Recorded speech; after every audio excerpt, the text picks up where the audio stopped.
We'll go ahead and get started with the June 27th meeting of the Board of Waterworks Trustees.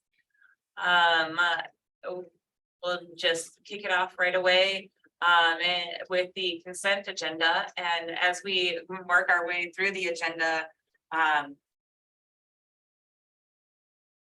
take it back. I'm thinking that I'm in a good committee meeting.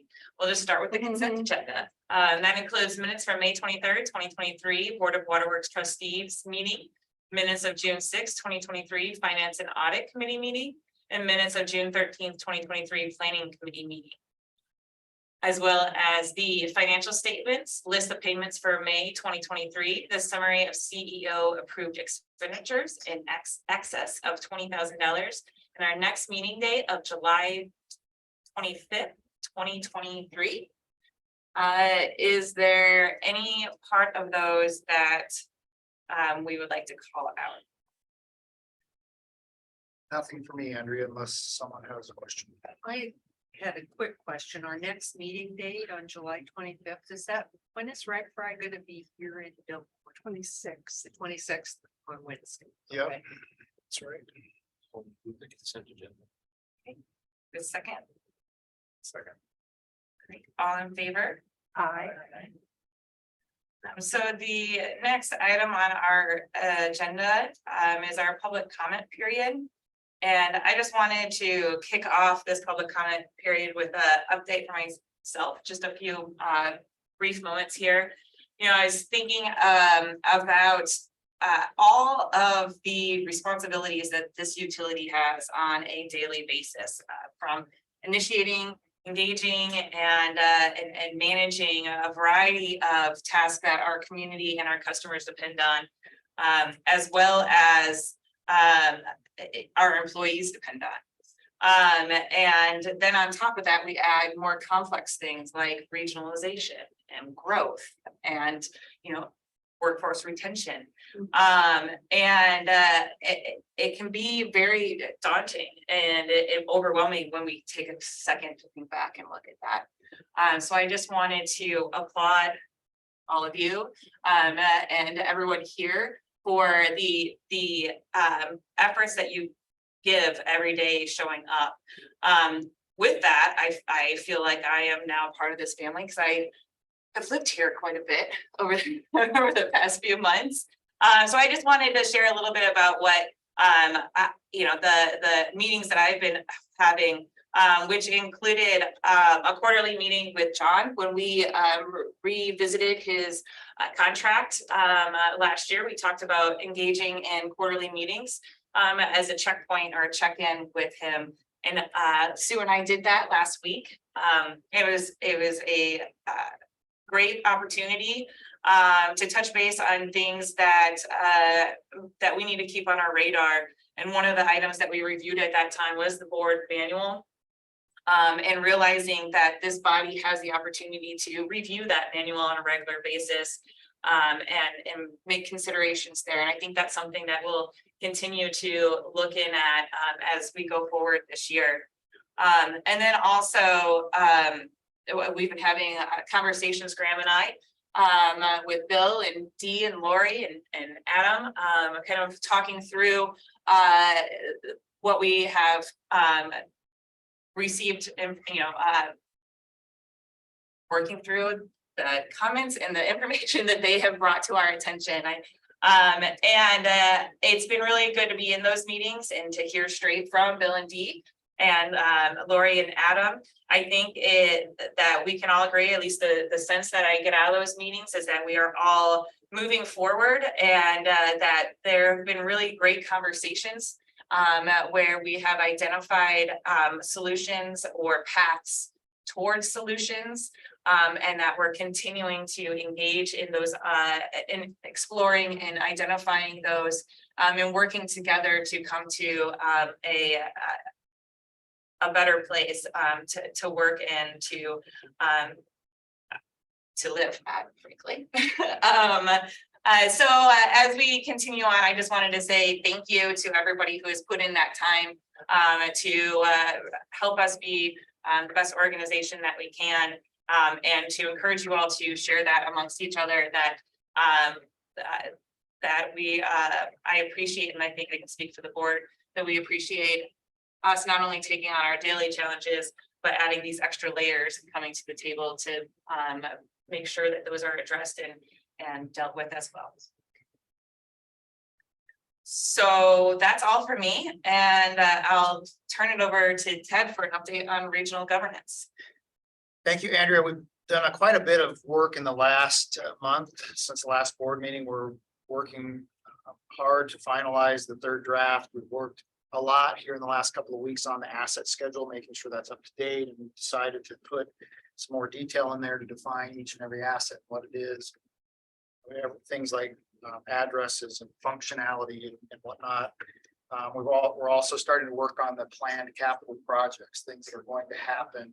They're already budgeted and on the books. And so that's a sign that we're really getting close to the final form of the agreement.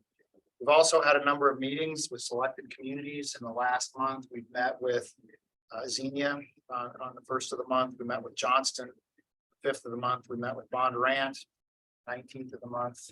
And then we have a meeting planned with Altoona yet to be scheduled, but they've submitted to us a list of questions. So a lot of communities continuing to look and continue to try to understand what it means to join. And I think we're moving most of them in the right direction. We're also making progress on the operating contract and have a plan to meet with all of the potential operators who are going to operate production facilities so they can start to understand what that means for them as a member of Central Iowa Waterworks. And we've had a lot of conversations with the Iowa Finance Authority about just how is this going to work when we borrow as we are today. Scheduling a public hearing for moving forward with some loans to design the expansion at Sailor Mill. How is that exactly going to work? And making sure we have all of the I's dotted and T's crossed as we enter into this agreement. So we're still hopeful that we are going to have the third and final draft ready soon to send out to the other communities so that they can give us feedback on whether they're in or they're out. Once they do that, we have another step, another iteration where we have to go back to the financial model, pull out the entities who have decided that they're not going to join, run through the financials again and share with everyone who wants to be a part of this entity and the final financial picture. Then we'll be in a position to start signing the agreement. So good progress, always a little slower than we hoped, but made good progress in the last. And we have a target or a goal for being able to present that new financial. Well, the first target that we need to shoot for is having that third and final draft ready. And that is going to be, I would say best case sometime in July. And then when we submit the final draft, we're going to have to give communities 30 to 60 days to get back to us. And you'll have to redo the financial model. It's still our goal to be signing agreements by the end of the year. It's all a little fluid. It's hard to put an exact date on. We don't have an exact date yet.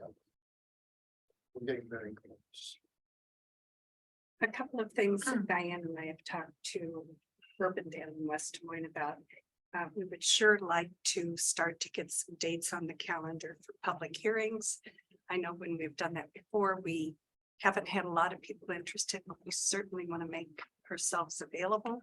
And the other question or thing that came up is communication with our city council. How are we going to do that? Is it going to be a request of the full city council, or are we going to meet with them individually? But certainly by the time this third draft rolls out, we want to be prepared for those public hearings and to ensure our city council has answered any questions. When you say public hearing, you mean public information session, not Thank you. right?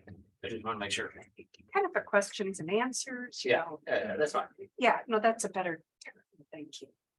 But certainly open up Waterworks and make members of the group available, Ted and others, and just see if people have questions.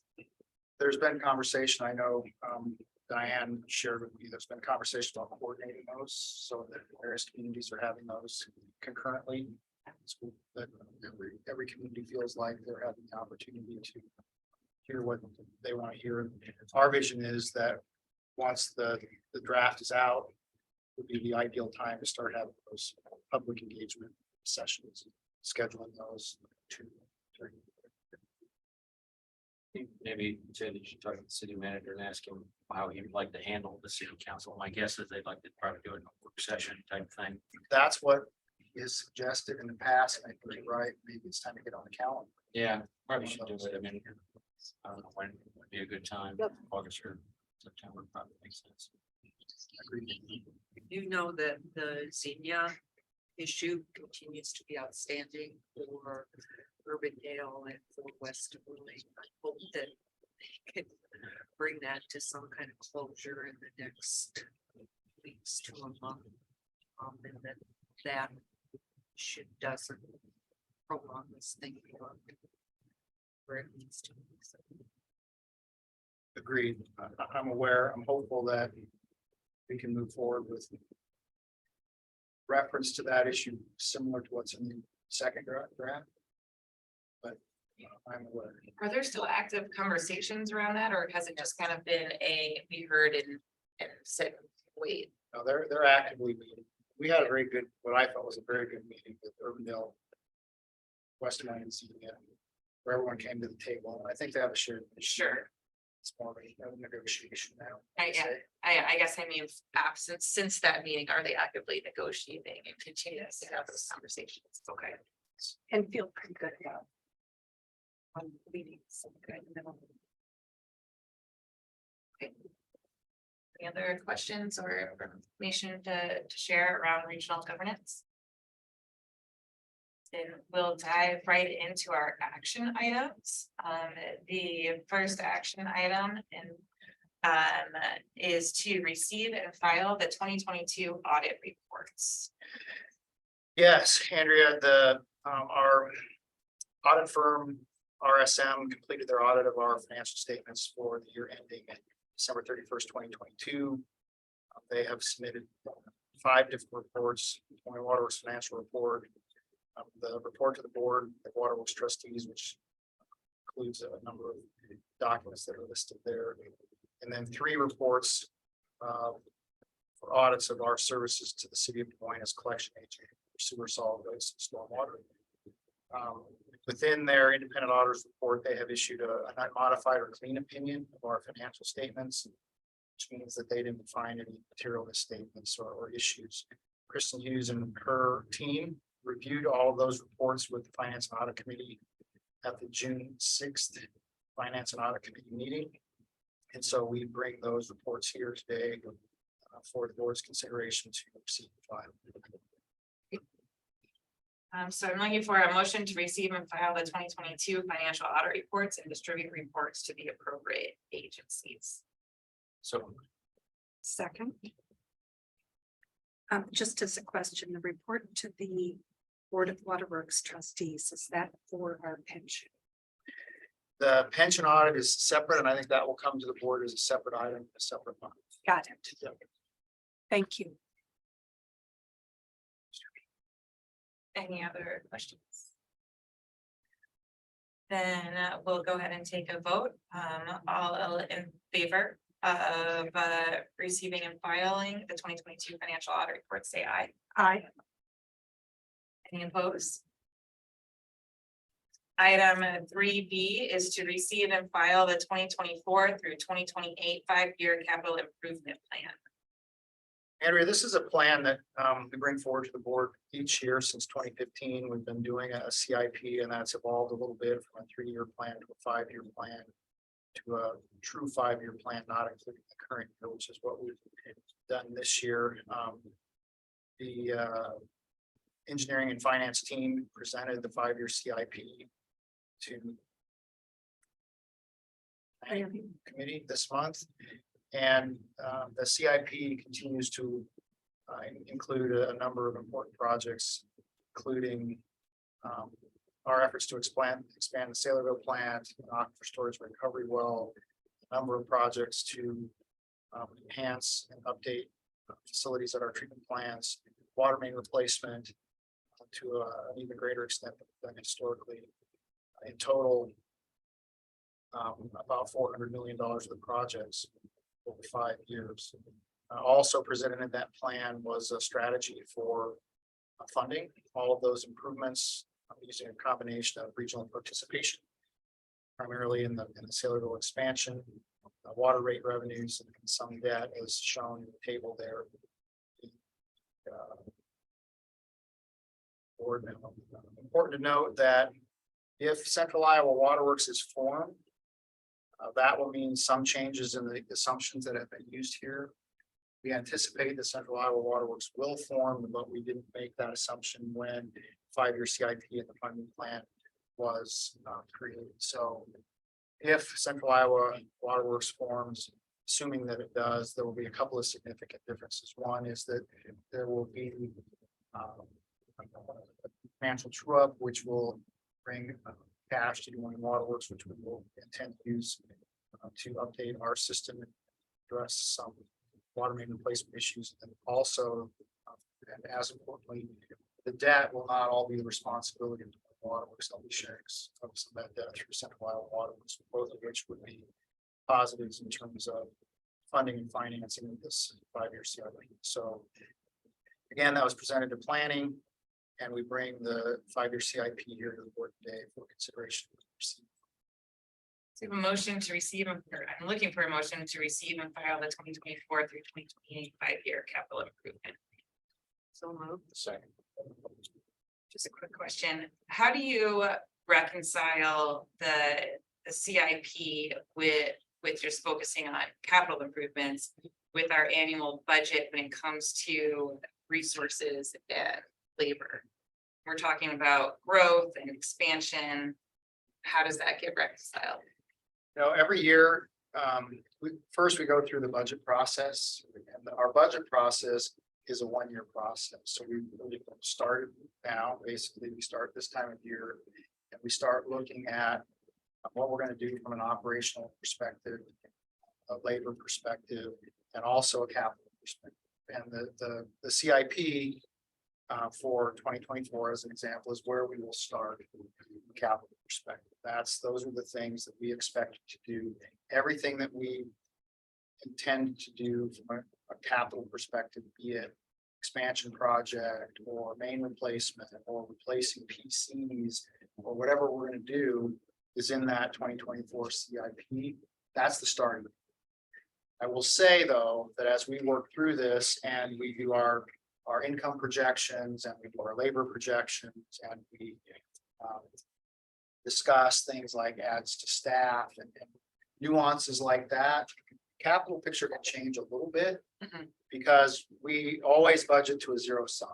So expenses have to match, or revenue has to match expenses. And so the CIP is a great place to start, and it'll be reflective of what we end up doing, but it will not be exactly the same. Even the 2024 CIP will not be exactly the same as the 2024 capital budget. It's the starting point, and then we'll update this for the next 5 years, do the same thing. So year over year, it's just a continuous refinement process, and the annual budget is the final refinement that the board approves.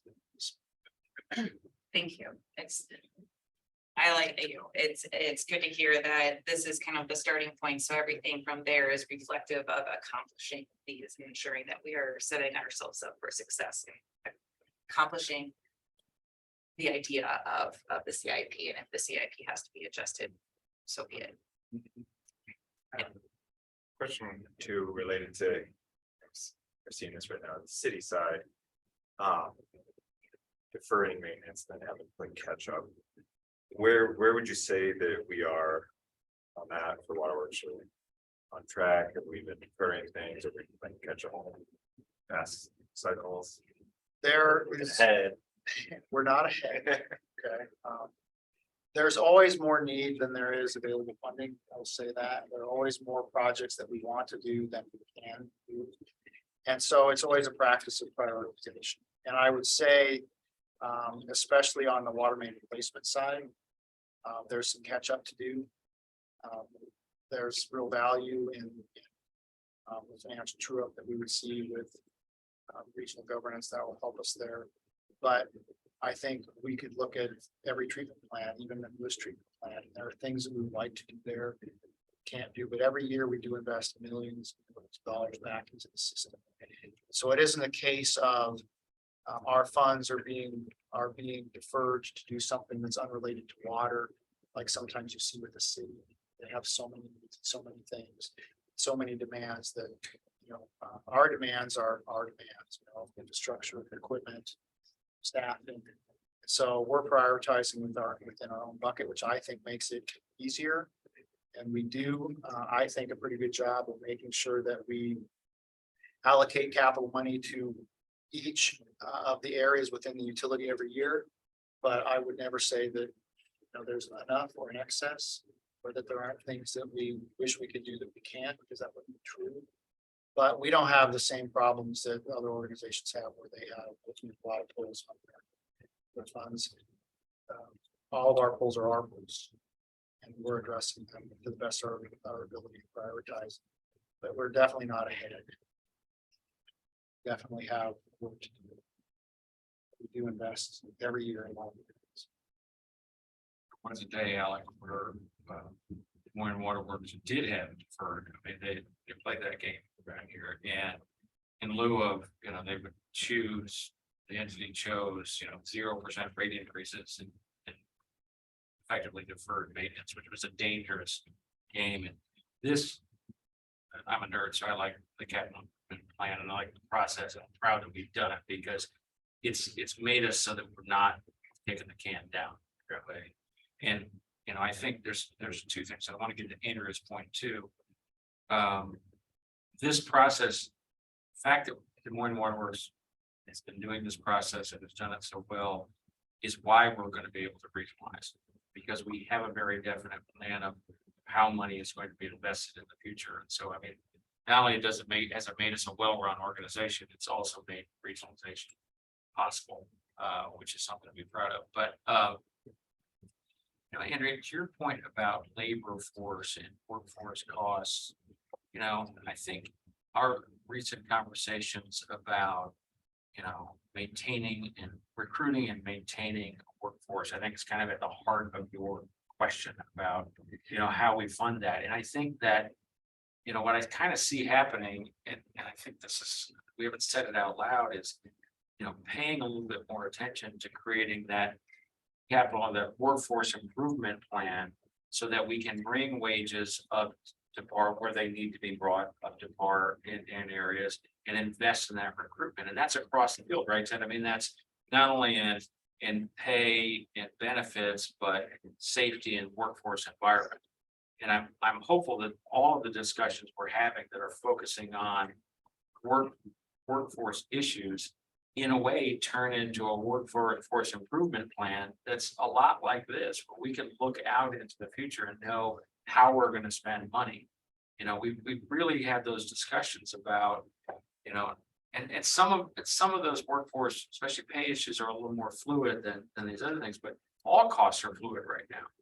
So I don't know if that's what you're getting at, but I like that you asked that question, because I think that is where we're heading, is having that workforce improvement plan, so we know what we're going to invest each year, and we're going to know we're going to continue to make those investments out here. It's not a one and done, just like capital's not one and done.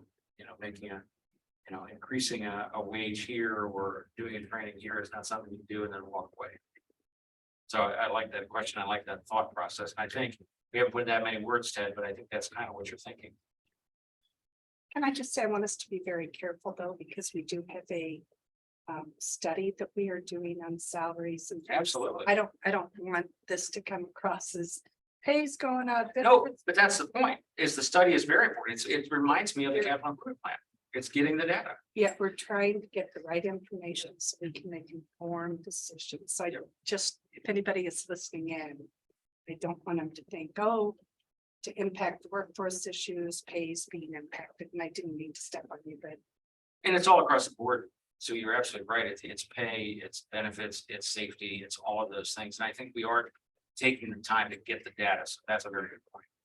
And I do appreciate you bringing that up, Sue, and from what I understand, that's something that we're expecting very soon. But with my comment, it was positions to support this work as well as resources to support this work. Whether it's equipment or otherwise, so just kind of the full run of the gamut of ensuring that every piece, everything that we do is interconnected. So ensuring that that's the way that we are thinking with the capital improvements plan of how it's interconnected with the annual budget and additional resources that we may need to ensure that we can, have this expansion or not have this expansion, but put it implemented in a position of success. You know, the CIP, this 5-year CIP has been a great planning tool.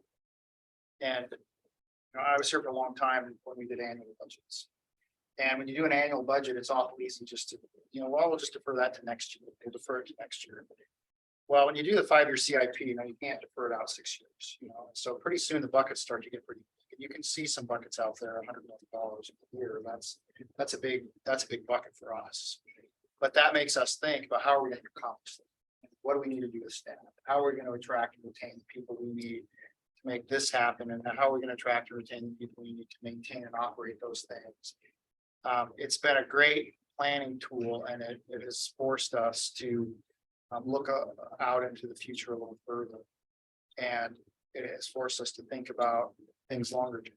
And while that's hard, sometimes painful, it's the right thing to do. And as Graham said, I love the CIP. I love to see it. And I'll be honest, every year we struggle with, well, we're not going to be able to do that this year, so we're going to move it out. It's like a huge chess game. And it helps us realize that, $400 million over 5 years, that's a lot of work. That's a lot of work to be done. How are we going to get that done? It's going to be a challenge, frankly. But I think you're going to see as we move back through this very agenda, we're starting to implement some things that are going to help us get some of this work done. We're starting to do a lot more reaching out,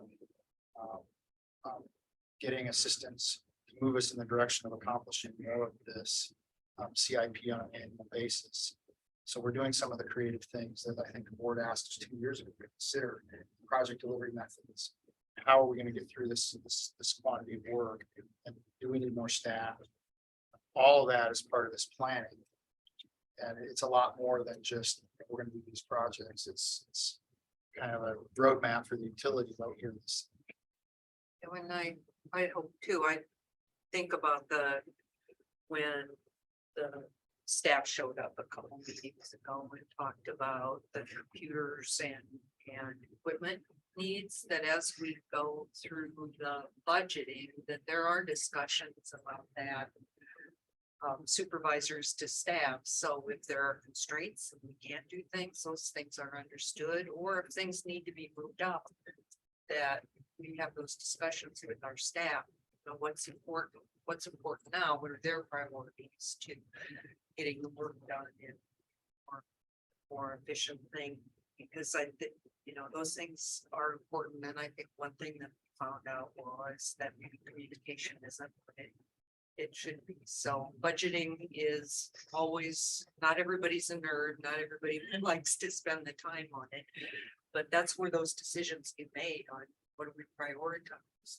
Because we have to be mindful, we can't do everything. It gets to the point where what kind of increases are we going to take to our constituents? And that's what we have to balance against doing everything that everybody wants done. So. Understood. And just as a comment on what's next, I mean, we're all aware that as regionalization moves forward, a very similar conversation we're going to have about an influx of money that's going to go to our, water distribution, and how we're going to have to plan for that, in addition to everything else, which will be good, but will be kind of a mind-boggling process about how we spend that money, and we do it efficiently in the best interest of the ratepayers. But that's coming. And how we support it with our staff. Yeah. So I have, sorry, I don't want to cut anybody off. Anybody else have anything? A motion to receive and file the 2024 to 2028 5-year capital improvement plan. All in favor? Aye. Any opposed? Thank you. And that, really just goes to my opening comments. There's so much complexity to what everyone is doing every day and trying to figure out how to make it all go. So thank you for continuing to have that vision to take us forward. Our next agenda item is the my capital loan notes. So not not to exceed 10,599,673 water revenue capital loan notes. Andrea, this is effectively asking the board for authorization to issue debt. Debt that we're planning to issue for planning and design of the 10 million gallon per day expansion at the Sailorville Water Treatment Plant. We established a public hearing at the last meeting as the need of this meeting for this loan that will be used for design of raw water treatment expansions, transmission. The planning and design loans are available from the state revolving loan fund at 0% for 3 years, and then would be rolled into the construction loan for the Sailorville treatment expansion, which we expect to be approximately $150 million in construction loan. This planning and design application for the project has been approved by the state revolving loan fund. They're planning to include it on their intended use plan project list on June 20th. Assuming that's happened, but I have confirmation that that was their intent. We're here today to have a public hearing and ultimately ask the board for authorization to enter into this plan. So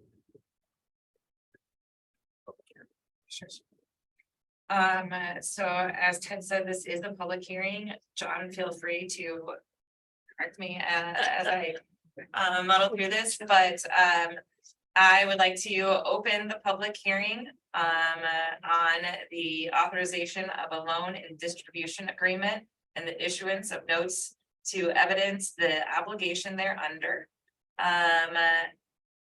Not to exceed 10,599,673 water revenue capital loan notes.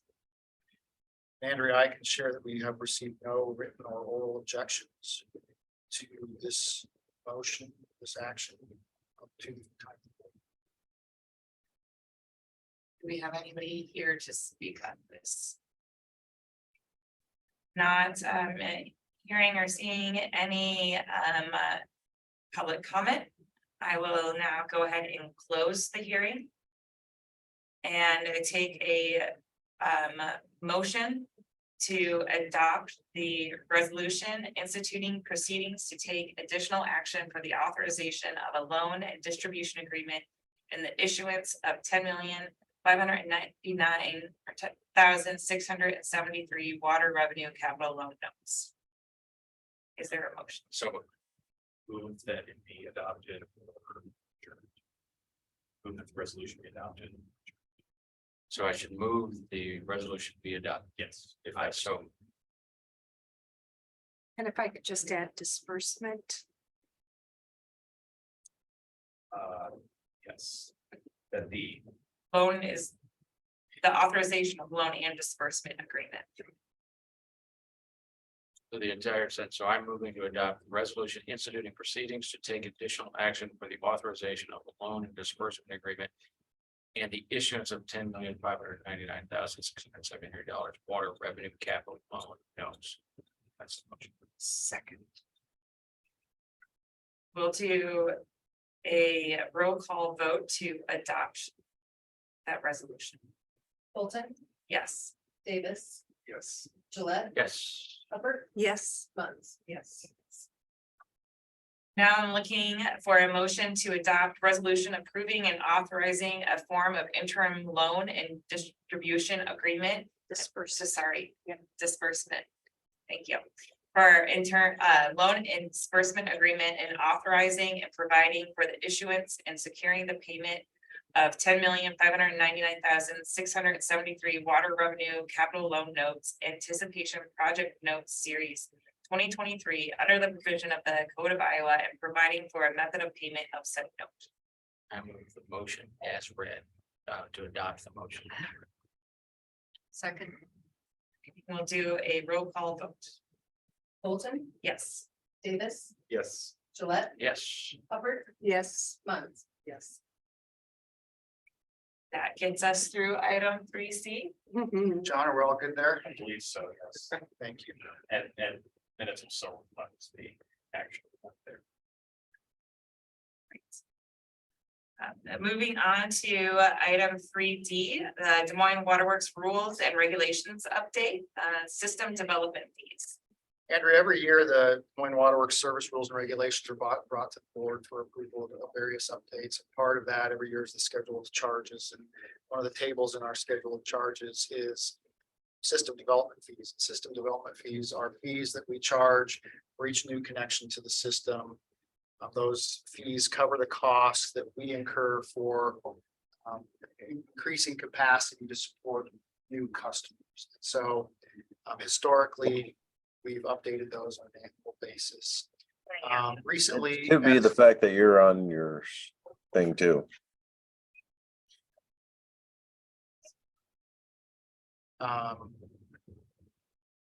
Recently, as we have started working on the Saylorville plant expansion.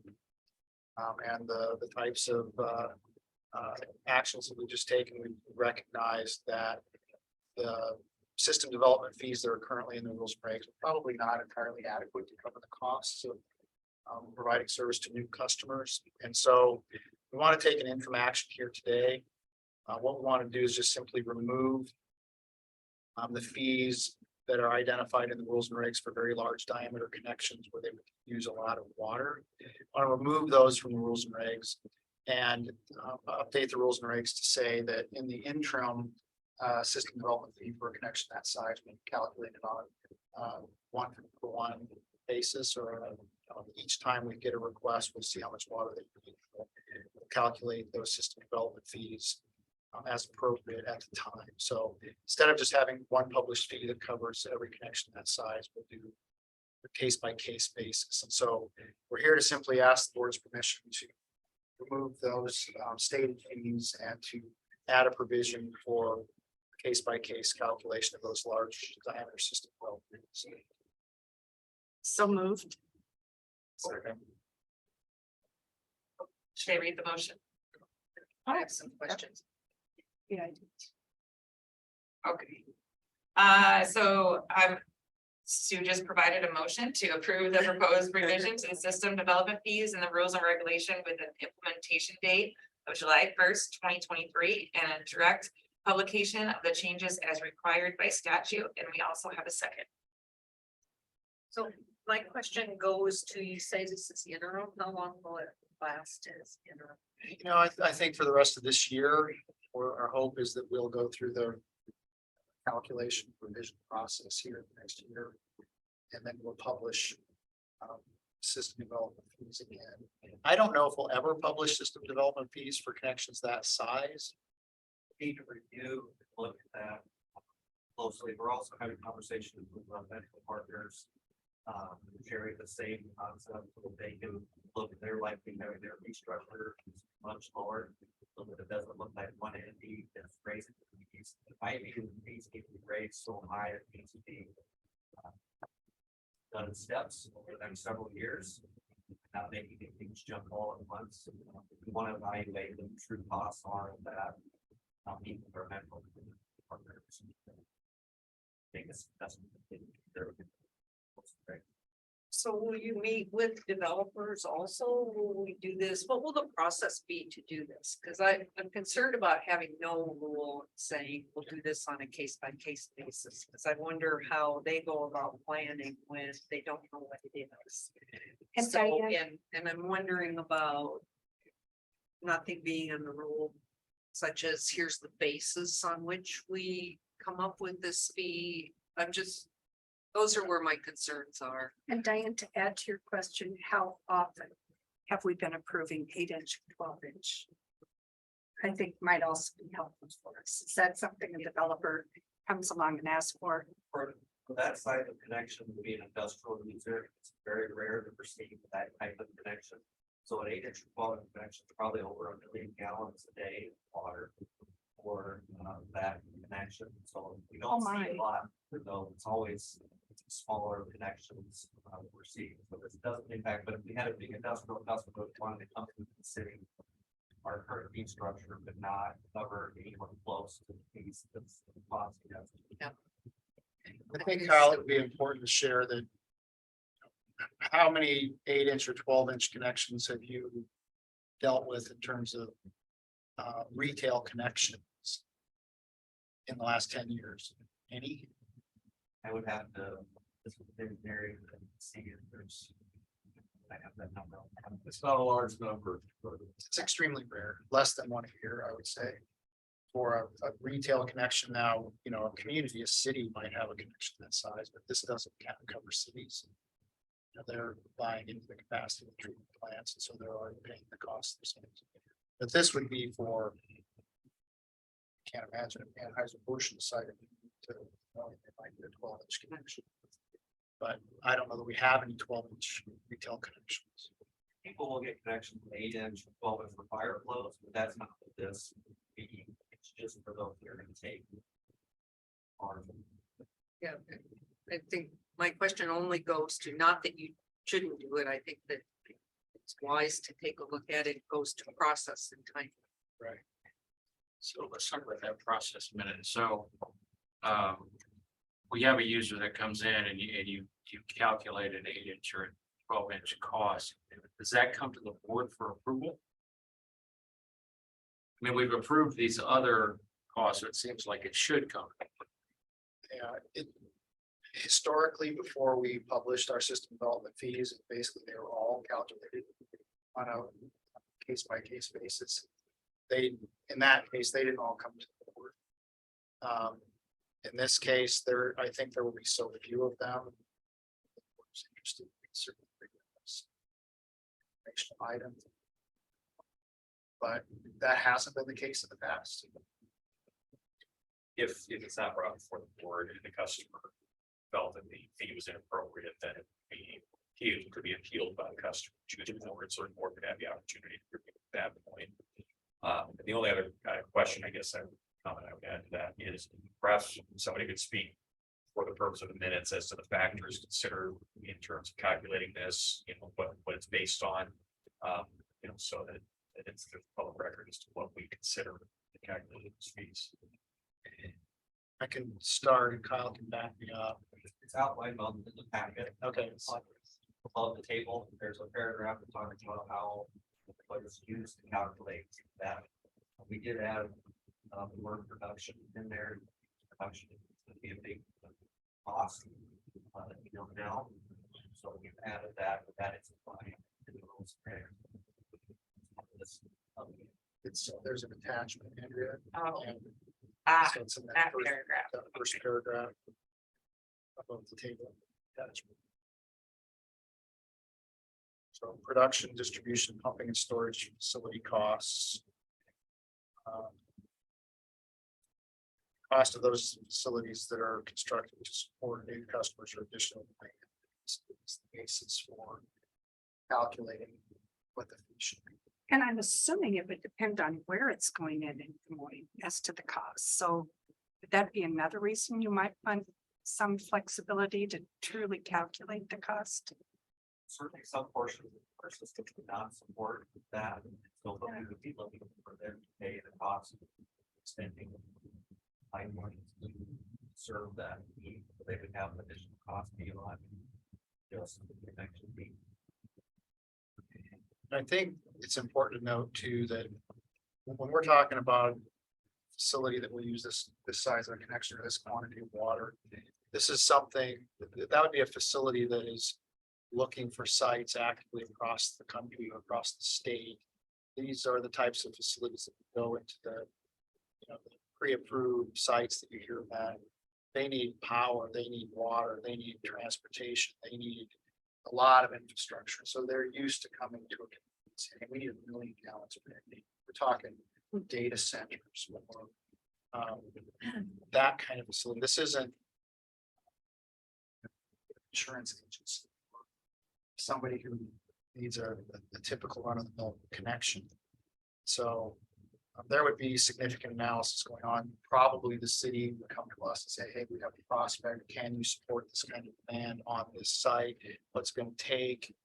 Our action here today is just to ensure that they don't look at this and think they can get a connection for $100,000 and use 4 million gallons a day. We can't support that. So we don't want to have information that misleads them. Yeah. And I just wanna, as I said, I just wanna make sure that, when we calculate, to John's point, that we're calculating based on criteria and it's fair. Now, my one concern about being fair is that we're not gonna use the same process for a 1, 2, 3, 4, 6 inch connection. And we're gonna have to be able to defend our decision not to use the same process for every connection. Because we picked somewhat arbitrary numbers, but we've picked those numbers based on another process. And we're gonna have to think through how do we defend that. If somebody comes back and says you're charging me too much, for instance, I've done your calculations. And 1 inch connection should be costing X and you're not charging that. And I think we're gonna get to that, Grant, that the intent is to use a similar process across the board. Frankly, our exposure is less on a 1 inch connection. It is on a 12 inch connection, so we just want to mitigate I understand. that for the interim. I understand. I also want to be sure, we've all seen big businesses coming into communities and people doing economic development rates. And Yay. I don't Point. I don't want this to be based on what it costs to serve.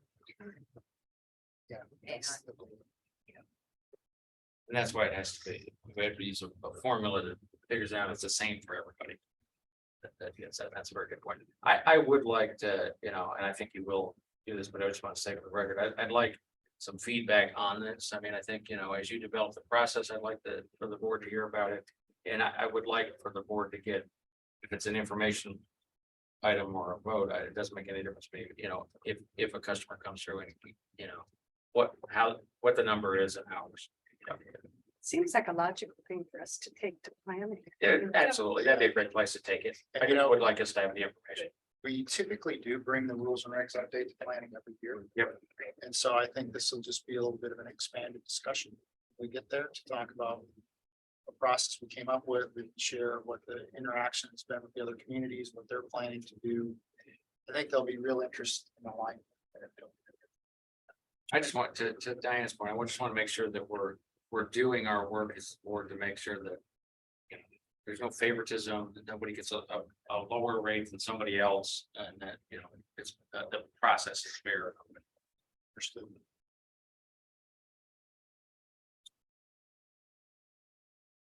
Yeah, okay. I guess when you're talking about favoritism and the process is fair, is there any value though in it not being equal, but being what's the word I'm looking for?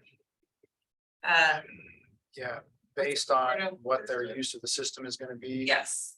I'll tell you. The system that we used to use. We literally. Calculated the system development fee for every connection.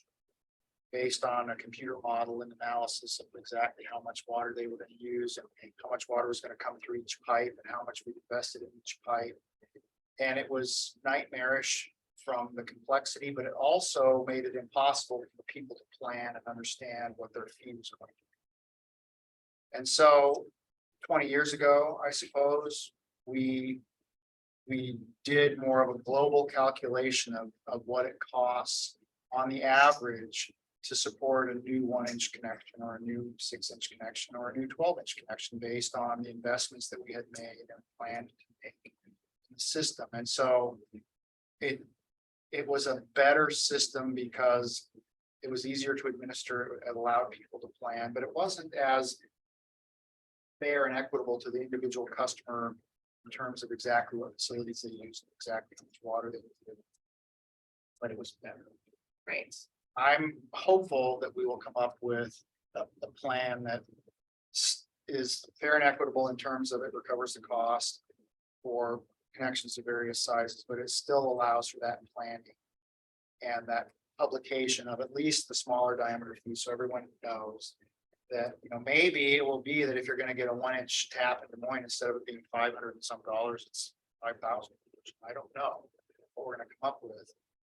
But I hope it's more of a global fair across the board, and to some extent, that's what a utility does, is it spreads the costs of providing service equally to everyone in your group, and our group is 20. So, yeah, somebody might get a little bit better deal than they deserve, but altogether, we get the service that we need, and they never could have got themselves that service alone, it's part of the Sure. utility mentality. So I hear what you're saying, but I think we're gonna want to have a fair and equitable process that we use to get to all the connection sizes. I wouldn't be at all surprised if the very large ones have a process that is used on more of a case by case basis, but it's a defined process on a case by case basis. I think most of them will be published based on the fair and equitable process that we present to the board, that we agree on. So I think we'll get there, Andrea, but I think it's important for us to allow people to Sure. know what fees to expect. So if there's nothing else, I have a motion to approve the proposed revision to the system development fees and the rules and regulations with an implementation date of July 1st, 2023, and direct publication of the changes as required by the statute. All in favor? Aye. Any opposed? Moving to item 3E, it's the acceptance of the 2022 water main replacements. Yes, Andrea, this was a water main replacement contract that we did last year. We had a couple of streets involved in this project, Water Street, just south of Port Avenue, which had a couple of pretty significant breaks on it, and then relocation of a water main in Northeast 22nd Street to accommodate some work that DOT was doing. During the design process, DOT made some changes to their plans there, which resulted in significant changes to our work on Northeast 22nd Street. The board will recall that we actually brought a large change order to the board in July of 2022, so just about a year ago, which is identified here as one of two change orders on the project. It was a very big one. It was almost $400,000 in that change order, but the board authorized that a year ago. There was one other change order that's much smaller during the process of the work on Water Street, $16,000. But all the work associated with this contract is done, including that significant amount of work that was change ordered in Northeast 22nd Street. And we recommend that the board accept contract included by J&K contract.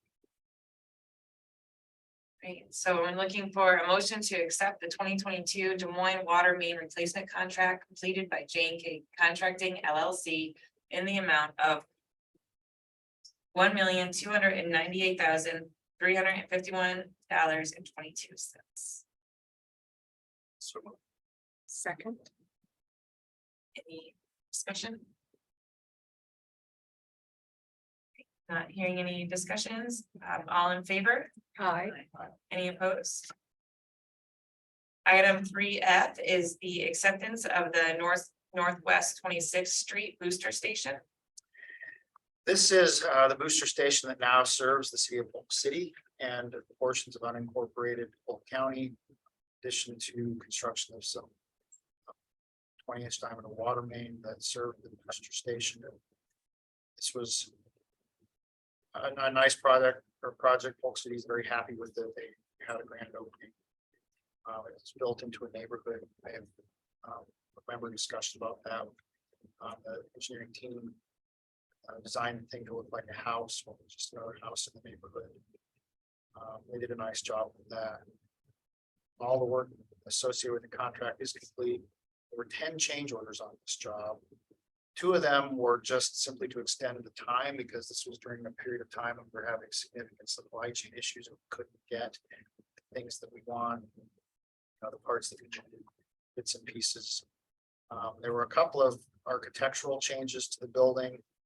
One of them, they couldn't get the pieces that they needed, the stone that they needed above windows and louvers and things, and so they had to make some structural changes to the building just to accommodate the fact that they couldn't get some of the things that they wanted. And then there were a handful of changes related to the process operation. Probably the most significant one, half that cost, was changing the type of pump control check valve that they use. They were going to use more cost effective top mount valves, but pressure differential wasn't enough, and so they had to use a different type of valve. It was more expensive.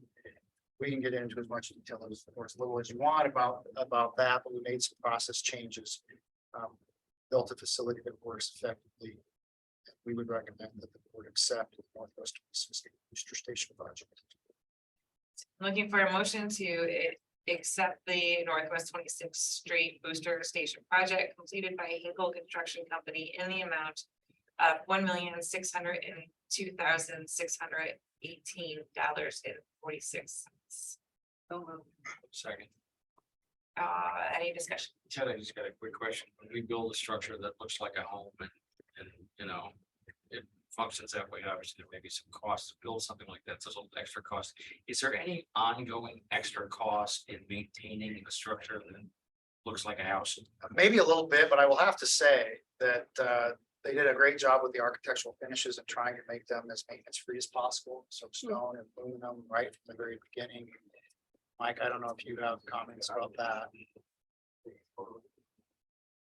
It's been there. Security is the same. Mowing the lawn like we'd mow anywhere else. The goodwill we get is worth a lot. Oh, I'm sure. People are pretty interested, and we actually had some traffic on social media, people saying, what is that house? I hear it's a pump station. What's really going on in there? So we had a little fun with that on social media. And then we did have a kind of a public open house. That showed all the pictures of, and there's a garage, but in the garage, instead of a car, there's a big generator. And in the living room is all the pumps. It's you haven't seen it, you should drive by. Should you put candy out for Halloween?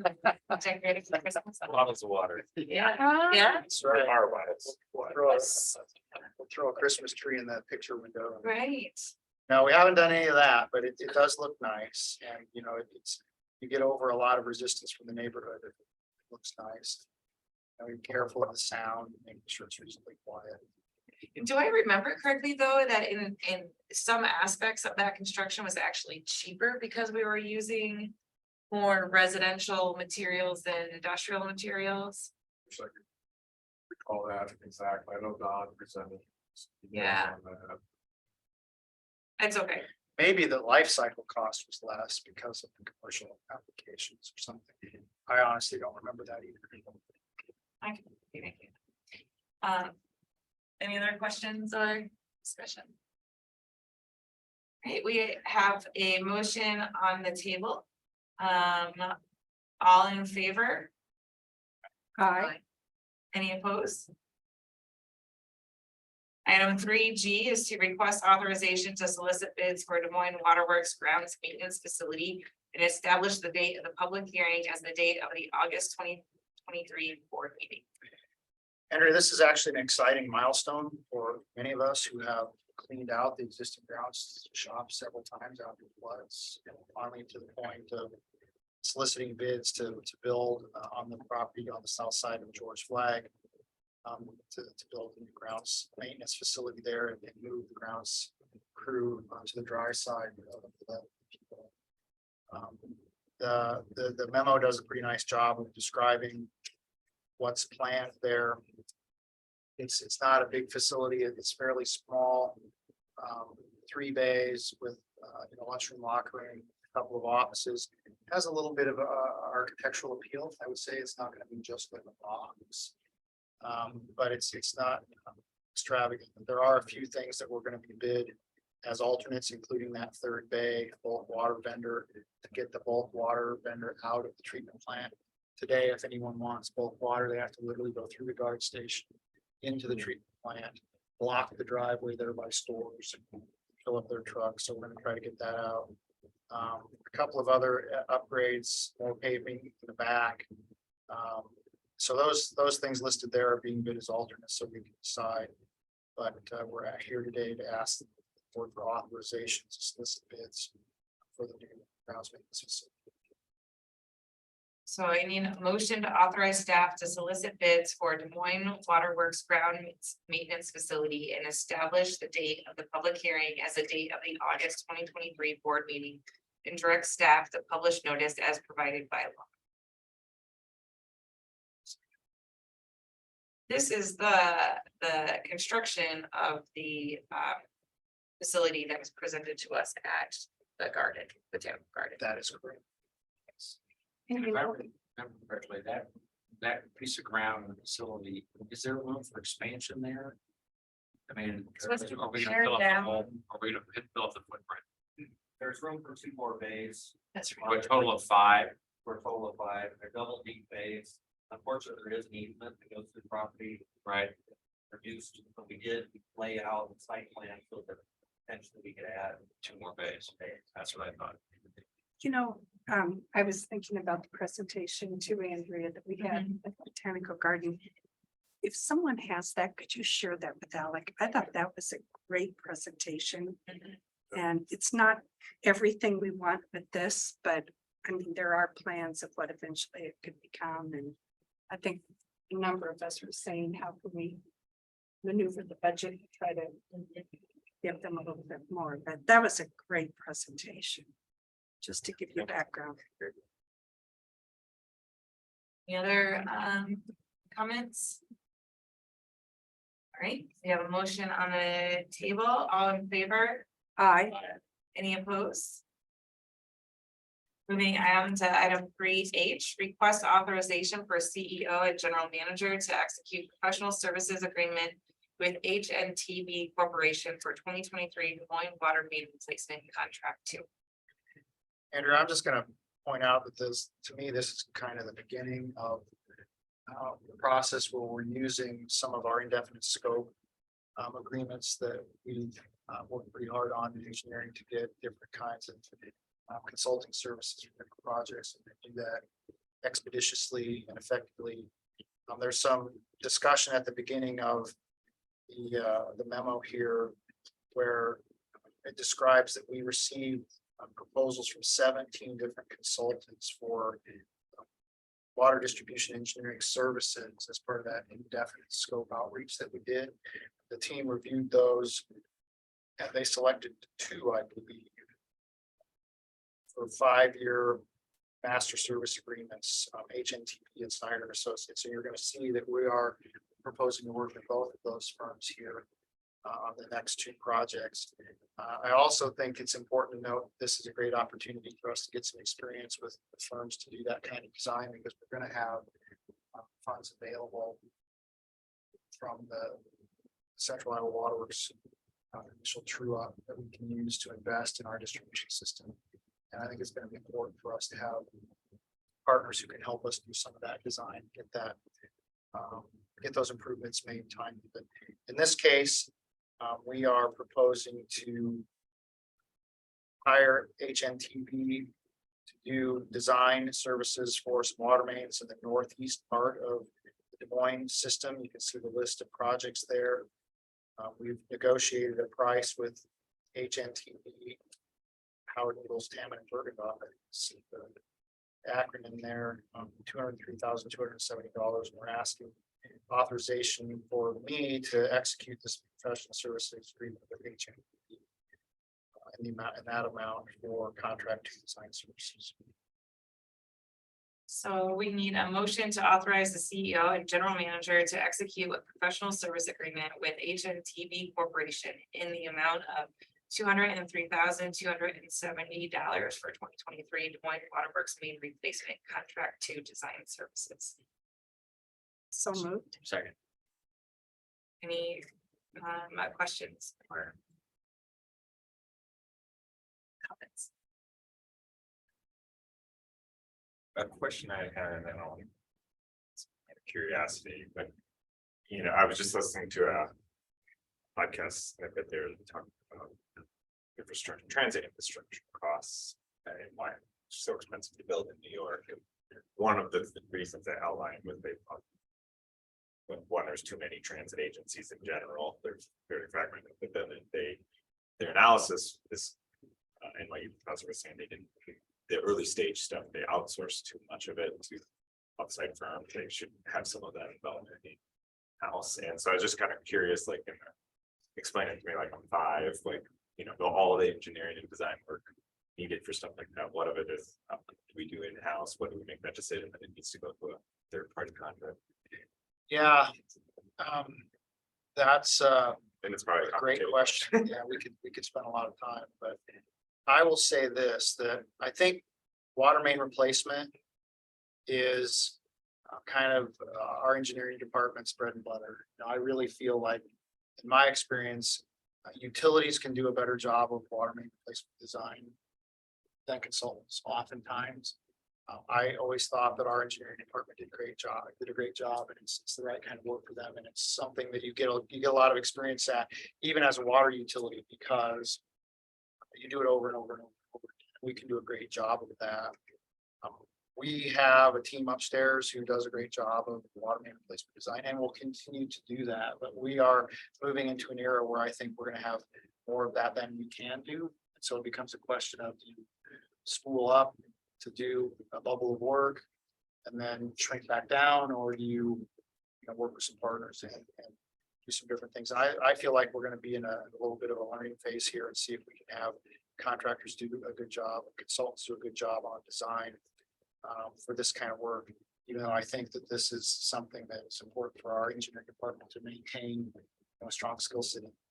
The other side of the house, the water production, the process side, I've always felt like that's more challenging for the utility engineering department to get good at, because you do it once, you do one filter rehab every 25 years. And so how do you get good at it? Whereas consultants they have people who do filter rehabilitation. That's what they do. So, we're going to hire somebody to do some pilot testing for filter rehab. We hired them to do a study. Now we want to hire them to do rehab. We're also hiring a consultant to do some electrical switchgear design. Those kind of things, I feel like, that's very appropriate. We hired a consultant to do the expansion. Now, we could do those things. We have done those things. We have people who have the skills to do that. I think it's harder for us to do those projects because you do it once and then you want something else as a utility. But water main replacement, I do think, is something that we need to have a team in-house. We need to continue to do that. But now is a good time for us to be looking for partners to help us through the kind of expanded scope of what we hope to do with the next 10 years. And so kind of saying, summarize, this allows us to start to develop a relationship to have that we need to based on variable need and this kind of service that we have somebody that we can go to and trust. I think so. Mike, you want to? Absolutely. We are, historically, we've done the same thing. Like water main. We are looking at the magnitude of the community. We're going to have to start see how much do we do, how much do we ask for help on. That's just that step is a function of we intend to budget more dollars for water main replacement. That's kind of phase one of this balance. Discussion about a bubble of additional money. We better have some relationship in place, because step one is challenging enough. Step two will be non-linear here in my opinion. So we need to do both of these things. We look forward to it. We look forward to seeing we can work well with. We've had some good experience. Well, to do like you should have people on. Thank you. Any other questions or comments? Okay, we have a motion before us to authorize the CEO and general manager to execute a professional service agreement with HNTV Corporation. All in favor? Aye. Any opposed? Item 3F is sounds like you already hit a little bit on this, is a request authorization for a CEO and general manager to execute professional services agreement with Snyder and Associates for 2023 Des Moines Water Main Replacement Contract 4. Exactly right, Andrea. This is very similar to the last, except that this will be Snyder and Associates, and it will be in the southeast part of Des Moines. The list of streets is there. And we're asking for the board authorization to execute a professional services agreement for that. So I need another motion to authorize the CEO and general manager to execute a professional service agreement with Snyder and Associates in the amount of $125,800 for 2023 Des Moines Water Main Replacement Contract for Design Services. So moved. Second. Any questions or comments? Hearing none, we'll take a vote. All in favor? Aye. Any opposed? Item 3J, request authorization for CEO and general manager to execute professional service agreement with CDM Smith Inc. for filtration pilot study. Andrea, back in November 2021, the board authorized a professional service agreement with CDM Smith to do a filter rehabilitation study. They completed the study. They presented a number of alternatives, and 2 of the alternatives have been selected by staff for further study and then ultimately design. First step in that process is a pilot scale study where they will construct small filters and they'll run our water through them. Do feasibility, viability, practicality and cost analysis for those 2 alternatives before we move into an actual design. The fee that's been negotiated with CM Smith for the work is $333,900. Now that includes actually providing the pilot plant equipment. So they own the equipment, they provide it, they set it up. Prepare a protocol for the pilot plant operation. They work with DNR to get their approval of the plan, which we have to have. And then they also oversee the operation of the pilot plant while it's running for the study. Ultimately offer a report summarizing performance and make recommendations on what we should do to upgrade our filter plant here at the country. So staff would recommend that the board authorize execution of a professional service agreement with CDM Smith. Any questions or sorry. I'm looking for a motion to authorize the CEO and general manager to execute a professional service agreement with CDM Smith Inc. in the amount of $333,900 for a filtration pilot study, contingent upon negotiation of terms and conditions acceptable to staff and subsequent review by legal counsel. So Second. Any questions or comments? Hearing none, we'll vote. All in favor? Aye. aye. Any opposed? Item 3K is a request authorization for CEO and general manager to execute professional service agreement with KFI engineers for 5 kV switchgear controls phase 1. Syllables. Sorry. Yes, well, KB is perfect. This is another example of a project where staff issued an RFP back in October. KFI engineers was selected and agreement was executed with them. November, the final study is complete, and that study actually recommends more than $6 million worth of improvements to our 5 kV switchgear and controls. Moines Waterworks staff has reviewed and discussed and coordinated and would like to proceed with about half of those recommendations. They kind of separated them into high, medium and low priority, must do. Nice to do kind of a prioritization throughout that report. Staff has reviewed it. They'd like to implement about half of that over the next 5 years in multiple phases, which will ultimately be a total of something in excess of $3 million worth of work. But in this first phase, we would like to address some of the higher priority issues, including placing protective relays, replacing the existing generator control system, upgrading the generator fuel, et cetera. Estimated cost of that actual construction would be just over $1 million. We anticipate a fee from KFI engineers based on their proposal, about $119,000. And we would like to recommend that the board authorize staff to execute a professional services agreement with KFI for the design of those first phase improvements to our 5K switchgear controls. So we need a motion to authorize the CEO and general manager to execute a professional services agreement with KFI engineers in the amount of $119,000 for the 5 kV switchgear controls phase 1 design services. I want to take us back to the beginning of this meeting. And when we were talking about the capital improvements plan. Was these upgrades on your radar? And followed by, was this amount of 6.5 million improvements a surprise or also something on your radar? What was on our radar was about $500,000 stuff we had clear concern over. The study that was conducted illuminated far more than that. And instead of indicating there's about half of that, we think we probably ought to do. And not immediately.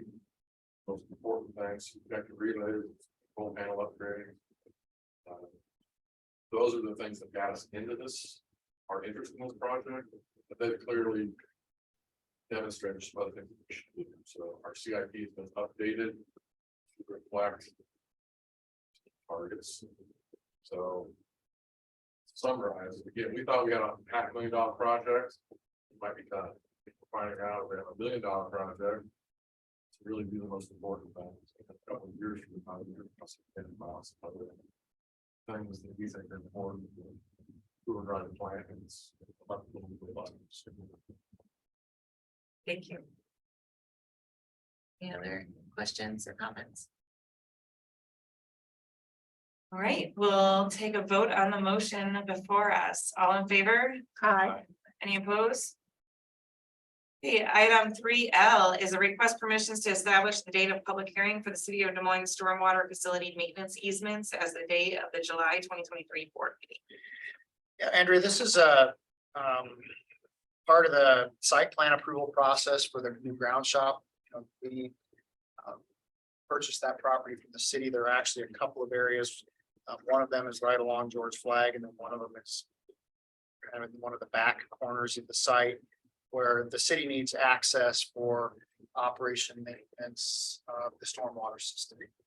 And so they want us to grant them these two easements as part of the site plan approval process. What we're asking permission to do here today is just simply set the date of a public hearing for next month's meeting. Establish that public hearing. Okay, so we need a motion to establish the date of the motion to establish the date of the July 2023 board meeting as the date of public hearing for City of Des Moines stormwater facility maintenance easements and direct staff to publish notice as provided by law. So Any questions? And we'll go ahead and vote. All in favor? Aye. Any opposed? Item 3M is to request authorization for CEO and general manager to execute amendment number 1 to the professional service agreement with Shive Hattery Inc. For East Court Ave water main replacement. This is a project where the city is doing massive reconstruction on Fort Avenue, essentially from East First Street all the way to East 14th Street. It's a huge project. There's water main implications kind of throughout that project. Ultimately, the water main cost of those replacements upgrades will be pretty significant, but that's likely next year's expense. But the city of Des Moines had contracted with Shive Hattery to do that design, and so we contracted with them. Water. The original amount of the agreement that we had with them was less than $100,000 within my spending authority, and so I approved it, and they did the design. But because of some changes, Mid-American Duck Bank, a new connection that we're gonna have to include to the police station, and some sort of rearrangement of the staging of the project.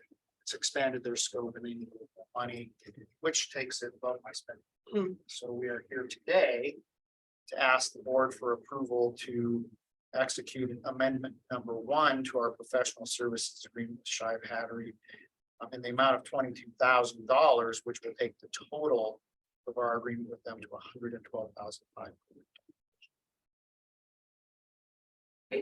So we need a motion, as Ted mentioned, to authorize the CEO and general manager to execute amendment number 1 to the professional services agreement with Shive Hattery Inc. in the amount of $22,000 for Eastport Ave water main replacement. So moved. Second. Any discussion? All in favor? Any opposed?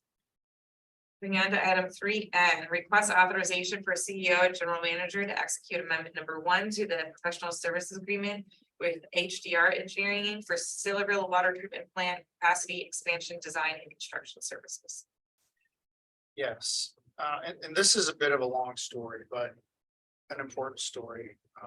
The board will recall that some time ago, we entered into an agreement with USGS to do research, investigation, develop a model of the groundwater flow system in the vicinity of the Sailorville Water Treatment Plant, north of Prospect Park. We have some interest in developing radial collector wells there to water the drive. We also part of that was developing a model that could be used to site and size radial collector wells for the expansion of the Sailorville Water Treatment. So we've been working with USGS for some time. They've been making progress. They've delivered us a model that can be used to do that analysis and projection, siting, sizing of those wells. As part of the request for proposals for the design of the Sailorville Water Treatment Plant expansion, we advised the potential bidders, which you will recall there was only one proposal for that design. We advised them that they would be receiving this model from the USGS, that they would use that to help them site and size these radial collector wells. So they gave us a bid for the design of that entire facility, including siting, sizing, radial collector wells. Fast forward, they start working, they get the model from USGS, and there's a gap there between what they were expecting to receive and what they did receive. Now, we have had conversations with USGS, and they're confident that they've provided us what they agreed to provide us. The consultant needs to do more work on this model to get it into a condition that they feel like they can use it.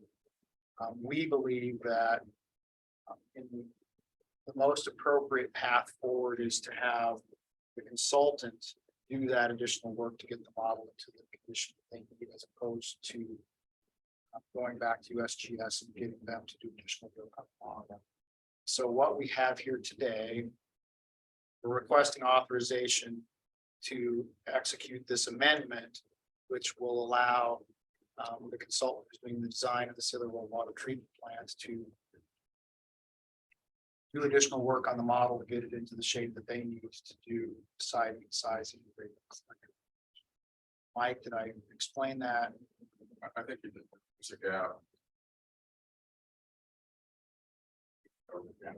Thing that I would add is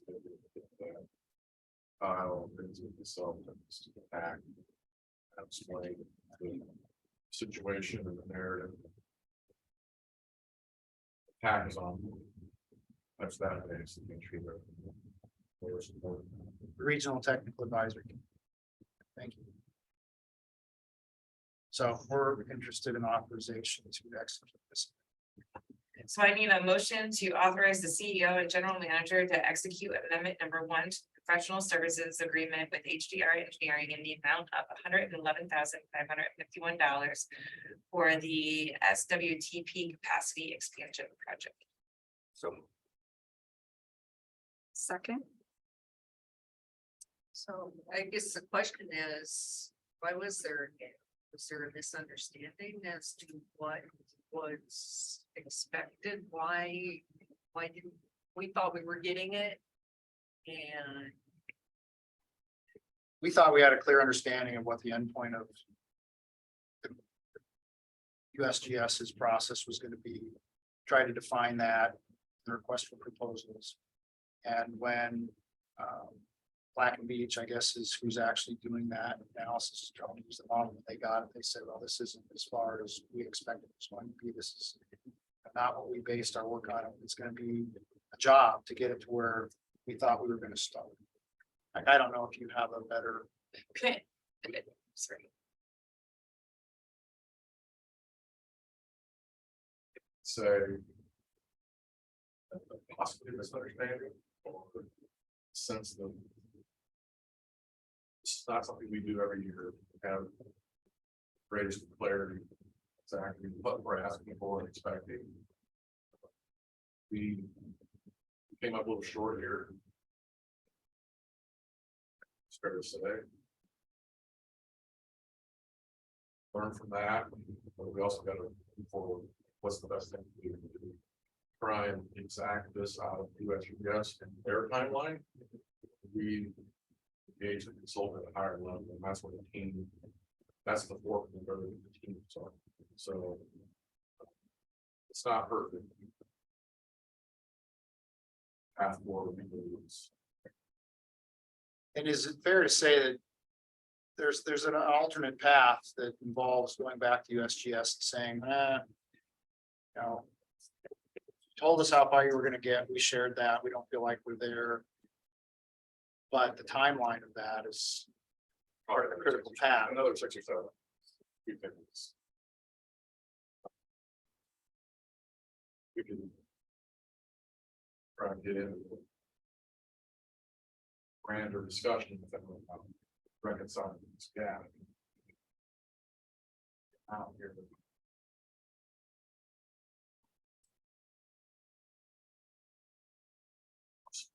and delay. Delay is a pretty important part of this.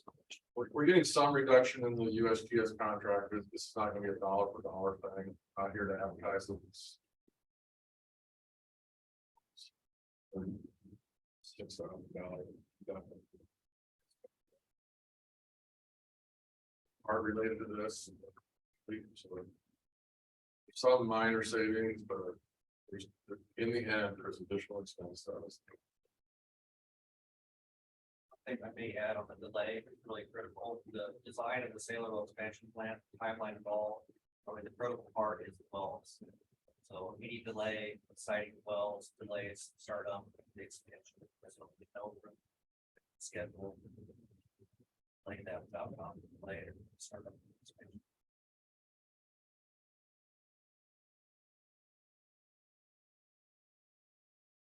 So I'm looking for a motion to authorize the CEO and general. Now you've got No, a I've got a motion. There's a motion on the table. No other questions? All in favor? Any opposed? I apologize. There's a lot of motions on the table today. Moving into item 4, our information items. We have our board committee reports, and first down the line is finance and audit committee. Me. So our last meeting we had a report out of the audit. So we've already kind of covered that today. Audit. Less no news is good news, I guess. So thank you to Amy and team and everyone who, it sounds like, you know, as a water utility, we have well run and well audited financials. That's a good thing. That's all I have to say. Planning committee. Planning, we went over the 5-year capital improvement plan, which we've all accepted. And then an update from a few months ago, and I thought it was great. Kyle Danley shared with us. We have had 5,100 safety talks or trainings that have been completed this year. They have also filled the new field training specialist position. And I thought that was all very good news. And then there was also a note in the minutes about the water production is reinstalled, the 30 MGD West low lift pump. I must have. I don't remember that. Maybe I zoned out at the end, but I sure remember the safety talks, but was there anything else on that, on the additional reinstalling the west lift pump? I think it was just a quick update from Kyle. Yeah, I showed a photo of the pump and the size. Oh, yeah, that photo. Important part of the infrastructure is fun to share that. Visual too. When I read the minutes, I was like, what? But yeah, there was a nice one. That was it. Moving on to the Stowe Foundation, and then if you want to take us into the Botanical Garden as well. Stowe Foundation, the board will get a full, more in-depth report on this at the end of the summer, but, as you recall, there's kind of a two-phase program with the Stowe Foundation. One is to pursue the building of the and the installation of the art that will serve as the outdoor classroom, and that process continues to go forward, with construction. Finalizing the construction costs of the final plan of the work. But the exciting thing that I want to talk about is Stowe Foundation engaged the School of Education at Drake University on a multi-year program starting this summer, and to look into developing curriculum that is complementary to what the Stowe Citizens Water Academy does here for adults and expands on that. And under the direction of the Assistant Dean of the School of Education, they recruited a team this summer that includes a current classroom teacher, a graduate student, and an undergraduate student that are doing research on curriculum that's out there. But with the idea of developing this summer a test module that will be tested in fifth grade. Fifth grade is kind of, as I learned about education, kind of that sweet spot, right? I mean, it's an understandable, breaking something down to a very understandable level that we could then transfer and use for other groups. We could use it at the outdoor classroom, we could use other places, but what's really kind of exciting about this is they decided that this module will focus on cleaning water, but really on the gallery system we have here at Waterworks. And as you talk to them, they got very excited about it because there's a lot of elements talking about cleaning water, but talk about our unique gallery system here with a possible hands-on experimental thing where students could build their own gallery system. Imagine like a plastic box on the table where they put stones in and do things. And they're working with the team here at Waterworks and others to use that curriculum. But the plan is to have this test module and actually put it out into a school or two here in Des Moines for testing this fall. And then in subsequent years, we'll build on that curriculum. But that concept of taking what's happening in the Citizens Water Academy and expanding on that for other age groups, especially student age groups, I think is really exciting. It's something that we could work back on at the end of the summer, and then obviously once we get the test module out of the schools. So I think it's cool. But I don't have much to report on the Botanical Garden. Things are going well over there, and One thing, Graham, I would offer from the Botanical Garden perspective is that we did get our quarterly updates on their education programs, and they're included in the board packet for the board's reference. thank you. The Des Moines Waterworks Park Foundation Board, I think I've been a broken record on this, but we're still very excited as we are now officially into the summer to kind of execute the intended model with the concert series. And seeing how that plays out to create that sustainable management of the improvements there, and continuing the additional improvements identified in the park. if you, when we leave here, I'm sure you will all notice the crowds gathering across the way as Willie Nelson celebrates his 90th year with us. So there's a lot of big name acts coming to the park, and I think there's a lot of excitement for that board to see how we can set ourselves straight and then move forward into the next phase. And I'm not sure if Pat's still on and if he wants to add anything on that note. Yeah, I'm still on, and I'm very excited too. I mean, there's gonna be estimated 8,000 people tonight at the Willie Nelson concert, which I don't know what the biggest one is yet, but I mean, this one's right up there. I mean, there was a pretty good event on Friday night with Charlie Crockett, and then there's something tomorrow night. So I mean, assuming the weather holds, I think this is gonna be successful. One other thing we had at the last board meeting was kind of a guest speaker from the Des Moines radio group they're doing sponsorship for the Park Foundation this year to kind of promote a lot of the events, and they'll be at a lot of things with their local DJs and so forth. So it'll bring a lot more exposure to the park, and hopefully get a lot more eyeballs and bodies in the park, which is kind of the whole goal of it. So really excited about what's going on. And I mentioned at the beginning of the meeting, talking about how much I have begun to live here. And I guess I mean that because I should also extend that to the beer garden at the park as well. And the impact that has, and I think also kind of the spark of energy in the Park Foundation that has brought with the people coming and staying and exploring the park, and the music that has come through there, and just the ongoing energy that it has provided. Item B, CEO and general manager's comments. A couple of things for me, Andrea. First of all, I do want to introduce the board to Caitlin Caldwell. Hi, Kate. Caitlin will be taking Michelle's place in engineering after Michelle has come to join my team over the office of the CEO. She isn't moving just yet, but she's here today, and you'll see a lot more of her. So when you have a chance to look, Caitlin, she'll be providing board support forward. Item number 2 for me, EPA did hold their public meeting for the lot 46 Valley Garden TCE site on Tuesday of last week, 20th of June. They did a nice job of delivering the message a little differently than they delivered it when they delivered it to some of our board members and our city council members.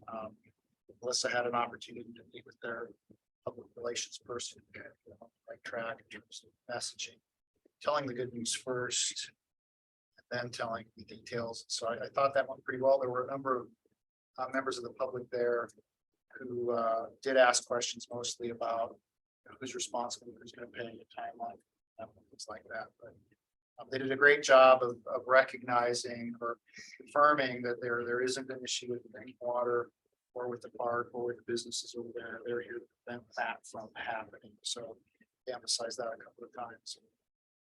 I will note that Willie Nelson is here today, as has already been said.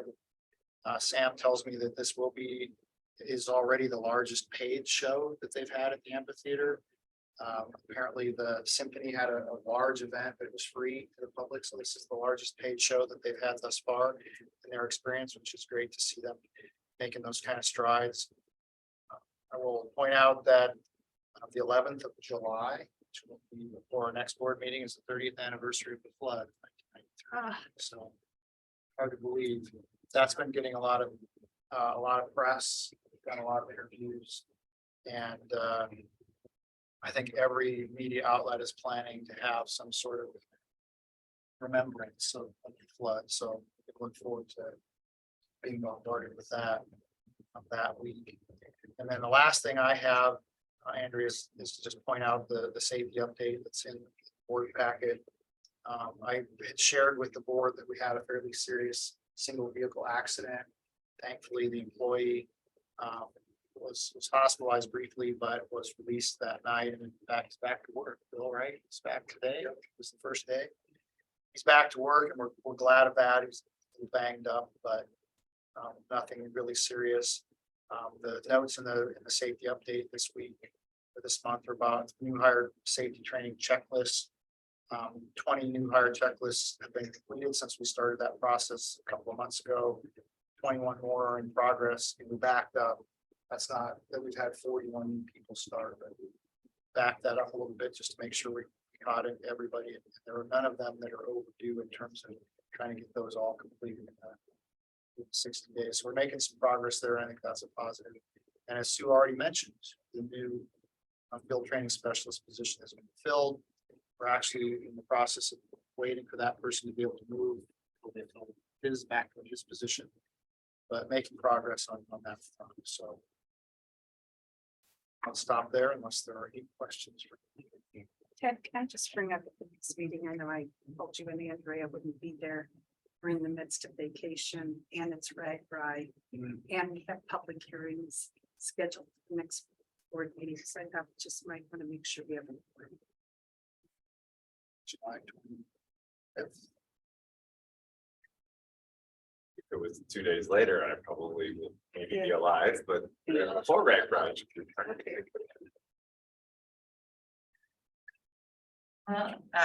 Thank you for those updates. The last item is the contract status professional services agreement. There are no comments or questions on that. Then that takes us to adjournment. Someone would like to make a motion. Sure. All in favor? Yeah. Thank you, everyone. Lots, You.